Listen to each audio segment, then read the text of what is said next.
Hola, muy buenas tardes. Vamos a seguir con nuestra lectura del Evangelio de Marcos. El sábado el Evangelio nos contaba esa compasión de Jesús que lo hizo quedarse con la gente. Después de eso Jesús hace la multiplicación de los panes y a continuación envía a los discípulos a adelantarse por el lago y en medio de las dificultades de la navegación aparece él caminando sobre las aguas. Estas dos situaciones no las leímos en estos días y después de eso viene este pasaje que ahora vamos a compartir, que es el final del capítulo 6 de Marcos. Después de atravesar el lago, Jesús y sus discípulos llegaron a Genesaret y atracaron allí. Apenas desembarcaron, la gente reconoció enseguida a Jesús y comenzaron a recorrer toda la región para llevar en camilla a los enfermos hasta el lugar donde sabían que él estaba. En todas partes donde entraba, pueblos, ciudades y poblados, ponían a los enfermos en las plazas y le rogaban que los dejara tocar tan solo los flecos de su manto, y los que lo tocaban quedaban sanos. Palabra del Señor. Hice esa pequeña introducción para destacar una situación entre Jesús y la gente, entre los discípulos y Jesús. Nosotros hemos visto muchas veces la oposición e incluso la persecución de parte de los religiosos, de las autoridades religiosas, sociales, políticas, que no terminan de entender o no quieren entender quién es Jesús, y entonces buscan la manera de hacerlo callar, de acabar con él, hasta llevarlo a la cruz. Pero en estos pasajes que venimos compartiendo, también hay una diferencia de actitud entre los discípulos y la gente que es bueno tener en cuenta, no para criticar a los discípulos, sino para estar atentos y para descubrir cómo también los discípulos tienen que hacer un camino de crecimiento al lado de Jesús. Frente a la multitud, podríamos decir, hacía un rato, los discípulos le habían sugerido a Jesús que despachara a la gente para que se fueran a buscar algo para comer. Y ahí es donde Jesús los invita a involucrarse en esa necesidad y hace esta multiplicación de los panes. En el cruce del lago, cuando Jesús se les aparece caminando sobre las aguas, la primera reacción de los discípulos es pensar que es un fantasma. Como que no terminan de conocerlo y tampoco terminan de entender cuál es la actitud de Jesús con los demás. ¿Qué nos cuenta el Evangelio de la gente? Que la gente quiere quedarse, que la gente lo busca a Jesús.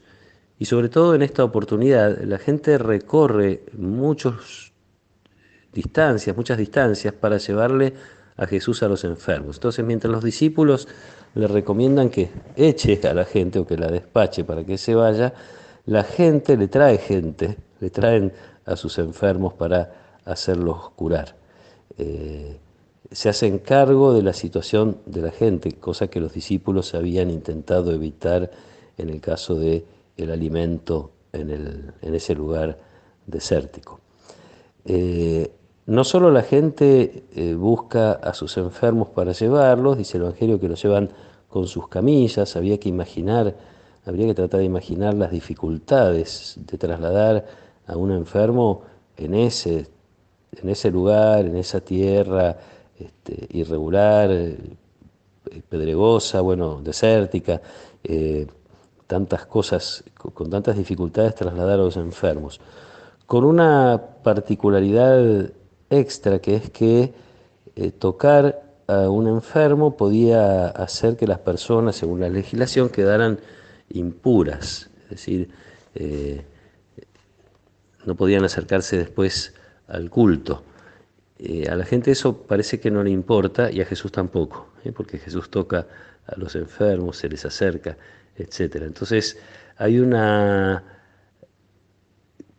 percepción de la fuerza de la vida que se derrama de Jesús y de su capacidad de sanar, que hace que se superen todas las leyes, prescripciones, límites. La realidad de la pureza tenía más que ver con una autoprotección, la realidad de el enfermo nos está hablando de la generosidad de quienes se ocupan de llevar a los enfermos para que toquen a Jesús o al menos su manto. De alguna manera se arriesgan a sí mismos por comprometerse con la necesidad de otros. Es muy interesante ver eso en contracara, como decía, con la intención de los discípulos de liberar a Jesús y liberarse ellos mismos de las dificultades que les acarrea la gente, la multitud. Jesús viene sanando, viene curando. Uno podría decir y habría que decir que obviamente no sanó siempre a todos, ni hoy, por más que recemos, y está muy bien que recemos por nuestros enfermos, que de algún modo se los llevemos también nosotros a Jesús y nos hagamos cargo de sus necesidades. Jesús está en todo caso haciendo signos que lo autorizan de algún modo ante la mirada de los demás como alguien que viene de parte de Dios, y signos que hablan de una salud mucho más profunda, una salud espiritual, una salud que no termina con el final de la vida como la otra, como es la salud del cuerpo. Y entonces allí Jesús está sanando de algún modo también el corazón de los discípulos. Poco a poco van aprendiendo cuál es el modo de Jesús, cuál es su estilo, cuál es la preocupación por otros, incluso al precio de las dificultades que se enfrentan para poder acompañar, ayudar a quienes sufren. Por eso decía que no era mi intención criticar a los discípulos, sino reconocer que están haciendo un camino, como lo hacemos también nosotros, un camino en el cual una parte importante es mirar a Jesús, saber quién es, en el sentido de que no confundamos a Jesús con fantasmas o simplemente con algunas creencias o con algunos modos de vincularnos con Dios, sino este Jesús que es aquel que viene a hacerse cargo del dolor, de las enfermedades, de las dificultades mías y también ajenas. Este Jesús que llama a sus discípulos, nos llama hoy a sus discípulos a aprender esa compasión, aprender esa delicadeza de su corazón de comprometerse con las necesidades ajenas. Una vez más, el Evangelio invitándonos a esta conversión que tiene que ser constante en nuestra vida, abrirnos a las necesidades de los demás, aún pagando el precio de tener que renunciar a veces a nuestras comodidades o a nuestro bienestar o incluso a nuestras cosas, a nuestro tiempo, etc. Que el Señor los acompañe en esta tarde, los proteja y los bendiga, en el nombre del Padre, y del Hijo, y del Espíritu Santo. Amén.